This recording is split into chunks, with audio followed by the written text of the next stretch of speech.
भक्तजनों, आषाढ़ मास का पूर्णिमा का सुने जाने वाली सत्यनारायण भगवान का एक साथ 5 गाथा सुने।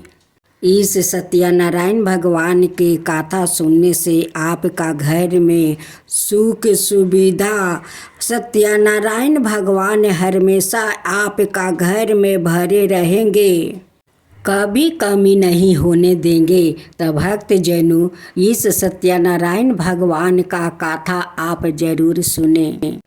एक समय की बात है, नैसीरन तीर्थ में सैनिकादि 88,000 ऋषियों ने श्री सूत जी से पूछे, हे प्रभु, इस कलयुग में वेद विद्या रहित मनुष्यों को प्रभु भक्ति किस प्रकार मिल सकती है और उनका उद्धार कैसे होगा। हे मुनि श्रेष्ठ, कोई ऐसा तप बताइए जिससे थोड़े समय में ही पुण्य मिले और मन बचित फल भी मिल जाए।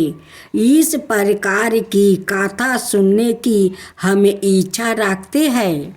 सबर शास्त्रों के गाथा सूत जी बोले, हे विष्णु, मैं पूज्या, आप सभी ने प्राणियों के हित की बात पूछी है, इसलिए मैं एक ऐसे श्रेष्ठ व्रत को आप लोग को बताऊंगा जिससे नारद जी ने लक्ष्मी नारायण जी से पूछा था और लक्ष्मीपति ने मुनि श्रेष्ठ नारद जी से कहा था। आप सब इसे ध्यान से सुनिए। एक समय की बात है, योगी राज नारद जी दूसरों के हित की इच्छा लिए अनेकों लोकों में घूमते हुए मृत्युक लोक में आ पहुँचे। यहाँ उन्होंने अनेक योनियों में जन्मे प्राणियों सभी मनुष्य को अपने कर्मों द्वारा अनेकों दुखों से पीड़ित देखा। उनका दुख देखे नारद जी सोचने लगे कि कैसे यत्न किया जाए जिसके करने से निश्चित रूप से मानव के दुखों का अंत हो जाए। इसी विचार पर मनन करते हुए वो विष्णु लोक में चला गए। वहाँ वो देखा एक ईश्वर भगवान नारायण की स्तुति करने लगे, जिनके हाथों में शंख चक्र गदा और परदुम थे, गले में वरमाला पहने हुए थे। स्तुति करते हुए नारद जी बोले, हे भगवान, आप अत्यंत शक्ति से संपन्न है, मन और वाणी भी आपको भी नहीं पा सकती है। आपका आदि मध्यम और अंत नहीं है। निर्णय स्वरूप सृष्टि के कारण भक्तों के दुख को दूर करने वाले आपको मेरा नमस्कार है। नारद जी की स्तुति सुन विष्णु भगवान बोले, हे मुनि श्रेष्ठ, आपके मन में क्या बात है? आप किस काम के लिए पधारे हैं, उसे निसंकोच कहो। इस पर नारद मुनि बोले कि मृत्यु लोक में अनेक योनियों में जन्मे मनुष्य अपने कर्मों के द्वारा अनेकों दुख से दुखी हो रहे हैं। हे नाथ, आप मुझ पर दया रखते हैं तो बताइए कि वो मनुष्य थोड़े प्रयास से ही अपने दुखों से कैसे छुटकारा पा सकते हैं। श्री हरि बोले, हे नारद, मनुष्यों की भलाई के लिए तुमने बहुत अच्छी बात पूछी है, जिसके करने से मनुष्य मोह से छूट जाता है। वो बात मैं कहता हूँ, उसे सुनो। स्वर्ग लोक और मृत्यु लोक दोनों में एक दुर्लभ उत्तम व्रत है जो पुण्य देने वाला है। आज प्रेम में बस होकर मैं उसे तुमसे कहता हूँ। श्री सत्यनारायण भगवान का यह व्रत अच्छी तरह विधि पूर्वक करके मनुष्य तुरंत ही यहाँ सुख भोग कर मरने पर मोक्ष पाता है। श्री हरि के वचन सुन नारद जी बोले कि उस व्रत का फल क्या है और उसका विधान क्या है, यह व्रत किसने किया है, इस व्रत को किस दिन करना चाहिए, सभी कुछ विस्तार से बताए। नारद जी की बात सुनकर श्री हरि बोले, दुख शोक को दूर करने वाला यह व्रत सभी स्थानों पर विजय दिलाने वाला है। मानव को भक्ति और श्रद्धा के साथ शाम को श्री सत्यनारायण की पूजा धर्म पारायण होकर ब्राह्मणों व बंधुओं के साथ करनी चाहिए।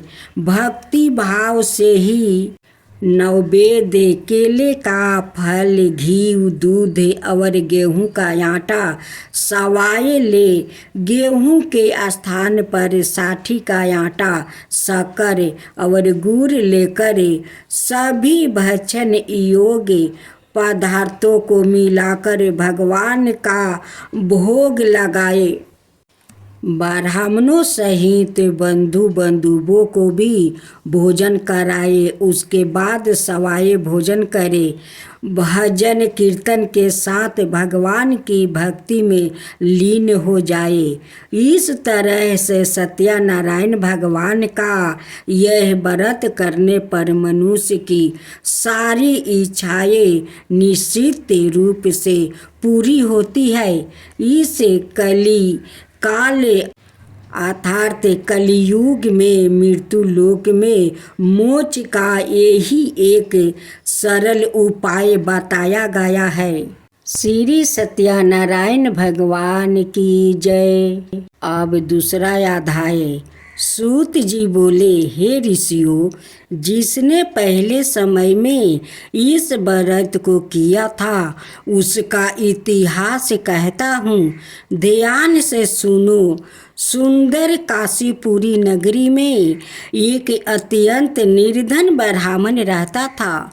भूख प्यास से परेशान वो धरती पर घूमता रहता था।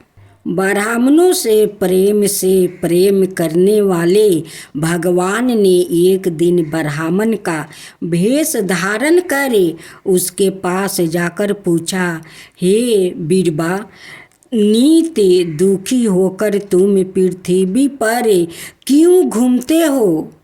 दीन ब्राह्मण बोला, मैं निर्धन ब्राह्मण हूँ, भिक्षा के लिए धरती पर घूमता हूँ। हे भगवान, यदि आप इसका कोई उपाय जानते हो तो बताइए। वृद्ध ब्राह्मण कहता है कि सत्यनारायण भगवान मनोवांछित फल देने वाले हैं, इसलिए तुम उनका पूजन करो। इसे करने से मनुष्य सभी दुखों से मुक्त हो जाता है। वृद्ध ब्राह्मण बन कर आया सत्यनारायण भगवान उस निर्धन ब्राह्मण को व्रत का सारा विधान बताकर अंतर्ध्यान हो गया। ब्राह्मण मन ही मन सोचने लगा कि जिस व्रत को वृद्ध ब्राह्मण कहने को कह गया है मैं उसे जरूर करूँगा। यह निश्चित करने के बाद उसे रात में नींद नहीं आई। वो सवेरे उठकर सत्यनारायण भगवान का व्रत का निश्चय कर भिक्षा के लिए चला गया। उस दिन निर्धन ब्राह्मण को भिक्षा में बहुत धन मिला, जिससे उसने बंधु बंधुओं के साथ मिलकर श्री सत्यनारायण भगवान का व्रत संपन्न किया। भगवान सत्यनारायण का व्रत संपन्न करने के बाद वो निर्धन ब्राह्मण सभी दुखों से छूट गया और अनेक प्रकार की संपत्तियों से युक्त हो गया। उसी समय से यह ब्राह्मण हर माहे इस व्रत को करने लगा। इस तरह से सत्यनारायण भगवान के व्रत को जो मनुष्य करेगा वो सभी प्रकार के पापों से छूटकर मोक्ष को प्राप्ति करेगा। जो मनुष्य इस व्रत को करेगा वो भी सभी दुखों से मुक्ति हो जाएगा। सूत जी बोले कि इस तरह से नारद जी से नारायण जी का कहा हुआ। श्री सत्यनारायण व्रत को मैंने तुमसे कहा, हे पीरबा, मैं अब और क्या कहूँ। ऋषि बोले, हे मुनिवर, संसार में उस बीरबा से सुनकर और किस किसने इस व्रत को किया है, हम सब इस बात को सुनना चाहते हैं। इसके लिए हमारे मन में श्रद्धा का भाव है। सूत जी बोले, हे मुनियों, जिस जिसने इस व्रत को किया है वो सब सुनो। एक समय वही बीरबा धन ऐश्वर्य के अनुसार अपने बंधु बंधुओं के साथ इस व्रत को करने को तैयार हुआ है। उसी समय एक लकड़ी बेचने वाला बूढ़ा आदमी आया और लकड़ियाँ बाहर रख कर अंदर ब्राह्मण के घर में गया। प्यास से दुखी ओ लकड़हारा उनको व्रत करते देख बीरबा को नमस्कार करे पूछने लगा कि आप यह क्या कर रहे हैं और इसे करने से क्या फल मिलेगा, कृपया मुझे भी बताइए। ब्राह्मण ने कहा कि सब मनोकामनाओं को पूरा करने वाला यह सत्यनारायण भगवान का व्रत है। इसकी कृपा से ही मेरे घर में धन धनाए आदि की वृद्धि हुई है। बीरबा से सत्यनारायण व्रत के बारे में जानकर लकड़हारा बहुत प्रसन्न हुआ। चनर मिरित लेकर प्रसाद खाने के बाद वो अपने घर गया। लकड़हारा ने अपने मन में संकल्प किया कि आज लकड़ी बेचने से जो धन मिलेगा उसी से सत्यनारायण भगवान का उत्तम व्रत करूँगा। मन में इस विचार को ले वृद्ध आदमी सिर पर लकड़ियाँ राखे उस नगर में बेचने गया जहाँ धनी लोग ज़्यादा रहते थे। उस नगर में उसे अपनी लकड़ियों का दाम पहले से 4 गुना अधिक मिलता है। वृद्धा प्रसन्नता के साथ दाम लेकर केले, शक्कर, घी, दूध, दही और गेहूं का आटा ले और सत्यनारायण भगवान के व्रत की अनाय सामग्री लेकर अपने घर गया। वहाँ उसने अपने बंधुओं को बुलाकर विधि विधान से सत्यनारायण भगवान का पूजा और व्रत किया। इस व्रत के प्रभाव से वो वृद्ध लकड़हारा धन पुत्र आदि से युक्त होकर संसार के समस्त दुख भोग अंत काल में वैकुंठ धाम चला गया। श्री सत्यनारायण भगवान की जय।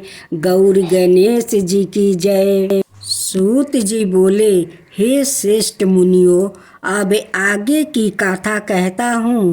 पहले समय में उल्लेख मुख्य नाम का एक बुद्धिमान राजा था। वो सत्य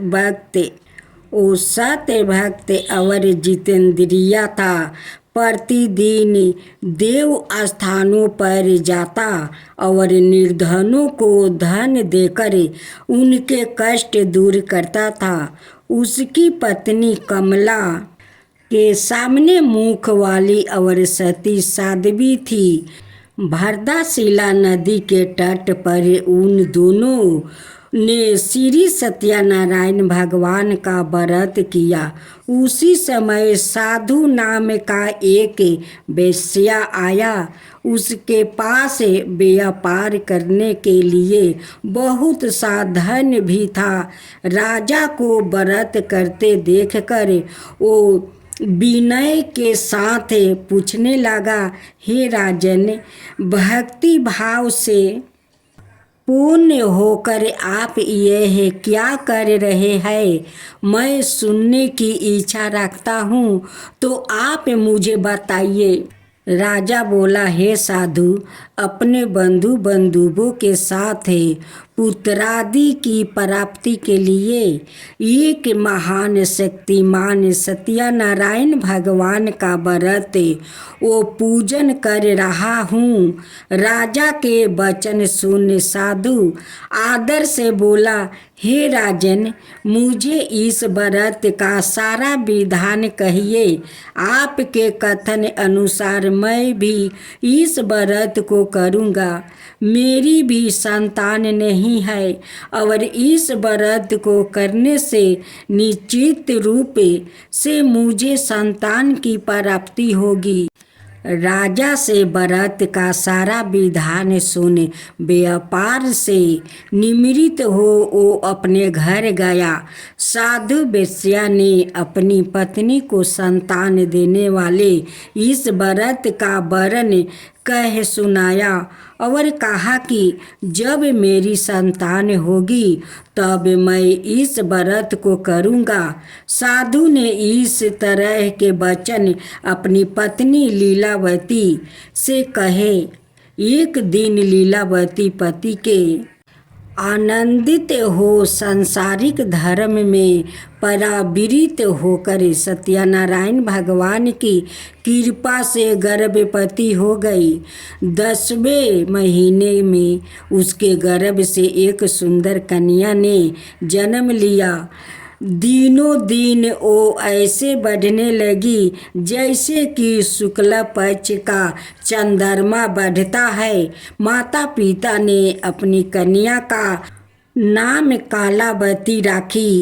एक दिन लीलावती ने मीठे शब्दों में अपने पति को याद दिलाया कि आपने सत्यनारायण भगवान के जिस व्रत को करने का संकल्प किया था उसे करने का समय आ गया है। आप इस व्रत को करिए। साधु बोला कि हे बीरबा, इस व्रत को मैं उसके विवाह पर करूँगा। इस प्रकार अपनी पत्नी को आश्वासन देकर वो नगर को चला गया। कालावती पिता के घर में रहे वृद्ध हो प्राप्ति हो गई। साधु ने एक बार नगर में अपनी कन्या को सखियों के साथ देखा तो तुरंत ही दूत को बुलाया और कहा कि मेरी कन्या के योग वर देख कर आओ। साधु की बात सुनकर दूत कंचन नगर में पहुंचा और वहाँ देखभाल कर लड़की के लिए सुजोगे बानिक पुत्र को ले आया। सुजोगे लड़के को देख साधु ने बंधु बंधुओं को बुलाकर अपनी पुत्री का विवाह कर दिया। लेकिन दुर्भाग्य की बात यह है कि साधु ने अभी भी श्री सत्यनारायण भगवान का व्रत नहीं किया। इस पर श्री भगवान क्रोधित हो गए और श्राप दे दिया कि साधु को अधिक दुख मिले। अपने कार्य में कुशल साधु विनय जमाई को लेकर समुद्र के पास स्थित होकर रत्नासरपुर नगर में गया। वहाँ जाकर दामाद ससुर दोनों मिलकर चंद्रकेतु राजा के नगर में व्यापार करने लगे। एक दिन भगवान सत्यनारायण की माया से एक चोर राजा का धन चुराकर भाग रहा था। उसने राजा के सिपाहियों को अपनी पीछा करते देखे चोराया हुआ धन वहाँ रख दिया जहाँ साधु अपने जमाई के साथ ठहरा हुआ था। राजा के सिपाहियों ने साधु वेश्या के पास राजा का धन पारा देखा तो वो ससुर जमाई दोनों को बांध कर प्रसन्नता से राजा के पास ले गया और कहा कि उन दोनों चोरों हम पकड़ लिया है, आप आगे की कार्रवाई की आज्ञा दे। राजा की आज्ञा से उन दोनों को कठिन कारावास में डाल दिया गया और उनका सारा धन भी उसे छीन लिया गया। श्री सत्यनारायण भगवान के श्राप से साधु की पत्नी भी बहुत दुखी हुई। घर में जो धन रखा था उसे चोर चुरा ले गया। शारीरिक और मानसिक पीड़ा, वो भूख प्यास से अति दुखी हो अन्न की चिंता में कालापति के ब्राह्मण के घर गई। वहाँ उसने श्री सत्यनारायण भगवान का व्रत होते देखा। फिर कथा भी सुनी। वो प्रसाद ग्रहण कर वो रात को घर वापस आई। माता के कालापति से पूछा कि हे पुत्री, अब तक तुम कहाँ थी? तेरे मन में क्या है? कालावती ने अपनी माता से कहा, हे माता, मैंने एक ब्राह्मण के घर में श्री सत्यनारायण भगवान का व्रत देखा है। कन्या के वचन सुन लीलावती भगवान के पूजन की तैयारी करने लगी। लीलावती ने परिवार बंधुओं सहित सत्यनारायण भगवान का पूजन किया और उसे वर मांगा कि मेरे पति और जमाई शीघ्र घर आ जाए। साथ ही यह भी प्रार्थना की कि हम सब का अपराध क्षमा करे। श्री सत्यनारायण भगवान इस व्रत से संतोष हो गए और राजा चंद्रकेतु को सपने में दर्शन दे कहा कि हे राजन, तुम उन दोनों वेश्या को छोड़ दो और तुमने उनका जो धन लिया है उसे वापस कर दो। अगर ऐसा नहीं किया तो मैं तुम्हारा धन, राज्य, संतान सभी को नष्ट कर दूंगा। राजा को यह सब कहकर वो अंतर्ध्यान हो गए। प्रातः काल सभा में राजा ने अपना सपना सुनाया। फिर बोले कि बानिक पुत्रा को कैद से मुक्त कर सभा में ले आओ। दोनों ने आते ही राजा को प्रणाम किया। राजा मीठी वाणी में बोला, हे महानुभावों, भाग्य बसे ऐसे कठिन दुख तुम्हें प्राप्ति हुआ है, लेकिन अब तुम्हें कोई भय नहीं है। ऐसा कह राजा ने उन दोनों को नए वस्तु भूषण भी पहनाया और जितना धन उनका लिया था उसे दोगुना धन वापस कर दिया। दोनों वेश्या अपने घर को चल दिया। श्री सत्यनारायण भगवान की जय।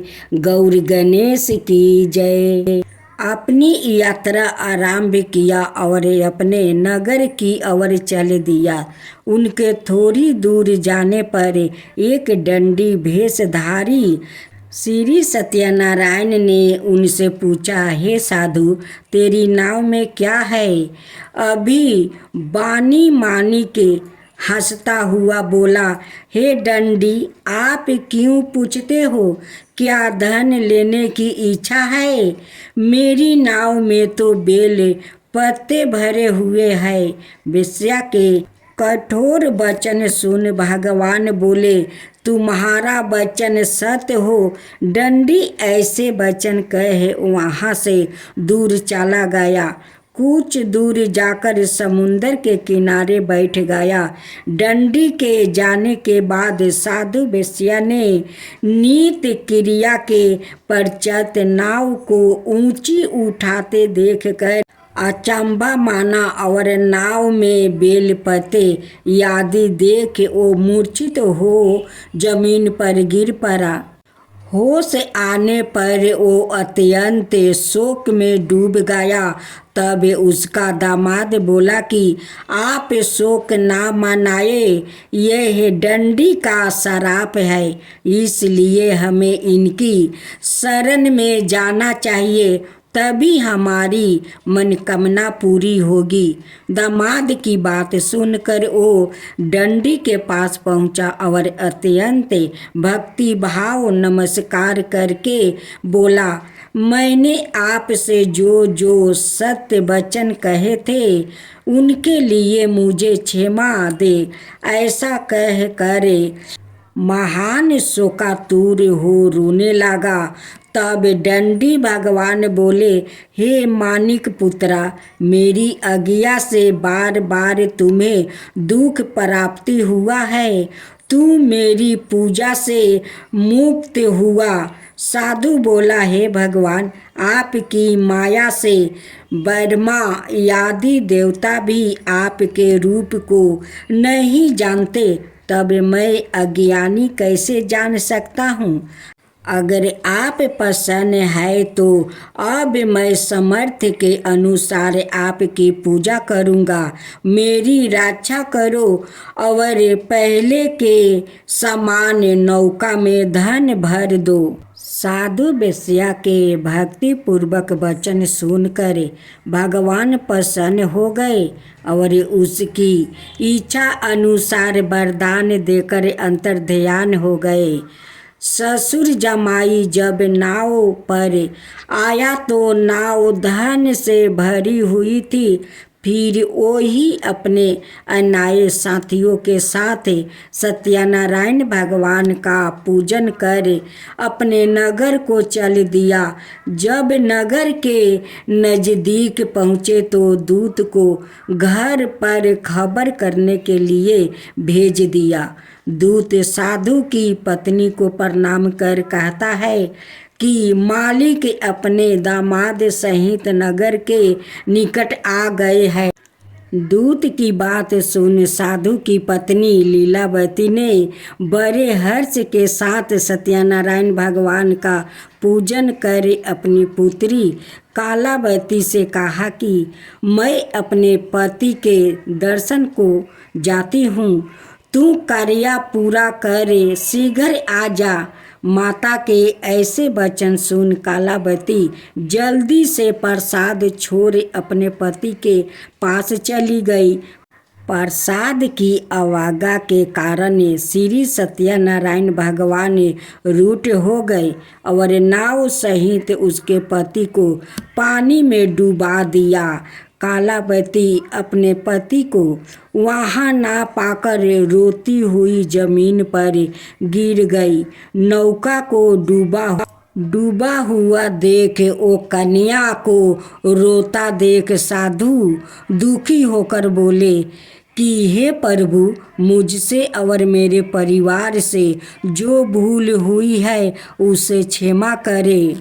साधु के दीन वचन सुनकर श्री सत्यनारायण भगवान प्रसन्न हो गए और आकाशवाणी हुई, हे साधु, तेरे कन्या मेरे प्रसाद को छोड़कर आई है, इसलिए उसका पति अदृश्य हो गया है। यदि वो घर जाकर प्रसाद खाकर लौटती है तो इसे उसका पति अवश्य मिलेगा। ऐसी आकाशवाणी सुन कालावती घर पहुंचकर प्रसाद खाती है और फिर आकर अपने पति के दर्शन करती है। उसके बाद साधु अपने बंधु बंधुओं सहित श्री सत्यनारायण भगवान का विधि विधान से पूजा करता है। इस लोक का सुख भोग वो अंत में सरग जाता है।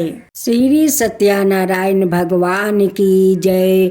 गौर गणेश जी की जय। सूत जी बोले, हे ऋषियों, मैं और भी एक कथा सुनाता हूँ, उसे भी ध्यान पूर्वक सुनो। प्रजा पालन में लीन तुलिंग ध्वज नाम का एक राजा था। उसने भी भगवान का प्रसाद त्याग कर बहुत ही दुख सहन किया। एक बार वन में जाकर वन पशुओं को मार कर ओ बर के पेड़ के नीचे आया। वहाँ उसने ग्वालों को भक्ति भाव से अपने बंधुओं सहित सत्यनारायण भगवान का पूजन करते देखा।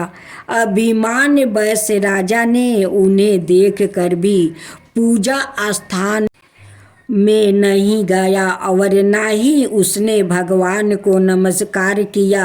ग्वालों ने राजा को प्रसाद दिया, लेकिन उसने वो प्रसाद नहीं खाया और प्रसाद को वो ही छोड़े वो अपने नगर को चला गया। जब वो नगर में पहुंचा तो वहाँ सब कुछ तहस नहस हुआ पाया। तो वो शीघ्र ही समझ गया कि यह सब भगवान ने ही किया है। वो दोबारा ग्वाले के पास पहुंचा और विधि पूर्वक पूजा करके प्रसाद खाया तो श्री सत्यनारायण भगवान की कृपा से सब कुछ पहले जैसा हो गया। शीघ्र काल तक सुख भोगने के बाद मरणोपरांत उसे स्वर्ग लोक की प्राप्ति हुई। जो मनुष्य परम दुर्लभ इस व्रत को करेगा तो भगवान श्री सत्यनारायण की अनुकंपा से उसे धन धनाई की प्राप्ति होगी। निर्धन धनी हो जाता है और भय मुक्त हो जीवन जीता है। संतानहीन मनुष्य को संतान सुख मिलता है और सारे मनोरथ पूर्ण होने पर मानव अंत काल में वैकुंठ धाम को जाता है। सूत जी बोले, जिन्होंने पहले इस व्रत को किया है अब उनके दूसरे जन्म की कथा कहता हूँ। वृद्ध सातानंद ब्राह्मण ने सुदामा का जन्म लेकर मोक्ष की प्राप्ति की। लकड़हारा ने अगले जन्म में निषाद बनकर मोक्ष प्राप्ति किया। उल्लेख मुख नाम का राजा दशरथ होकर वैकुंठ को गया। साधु नाम के वेश्या ने मोर ध्वजा बनकर अपने पुत्र को आरे से चीर कर मोक्ष पाया। महाराज तुलंग ध्वज ने स्वाभूप होकर भगवान में भक्ति युक्त हो कर्म कर मोक्ष पाया। श्री सत्यनारायण भगवान की जय। गौर गणेश की जय।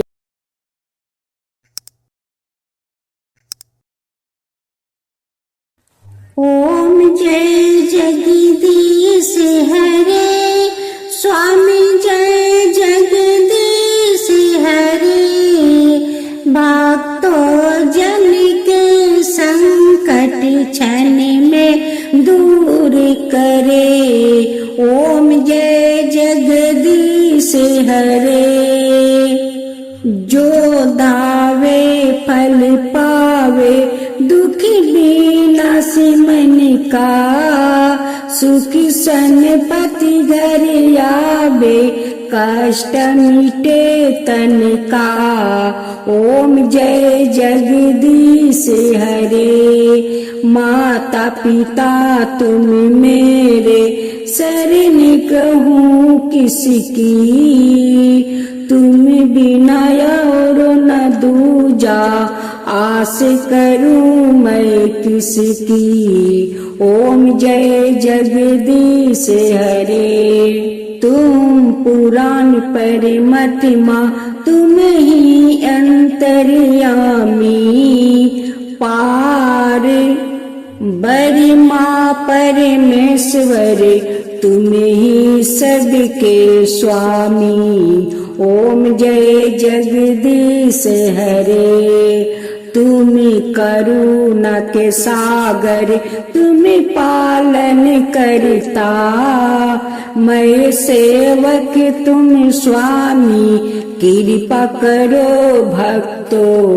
ओम जय जगदीश हरे। तुम हो एक अगोचर सबके प्राणपति। किसी विधि मिलु दयामा तुमको मैं कुमति। ओम जय जगदीश हरे। दीन बंधु दुख हरता तुम ही रक्षक मेरे। अपना हाथ उठाओ द्वार पर तेरे। ओम जय जगदीश हरे। विषय विकार मिटाओ पाप हरो देवा। श्रद्धा भक्ति बढ़ाओ संतन की सेवा। ओम जय जगदीश हरे। श्री जगदीश जी के आरती जो कोई नर गावे। कहत शिवानंद स्वामी सुखी सनपति पावे। ओम जय जगदीश हरे। स्वामी जय जगदीश हरे।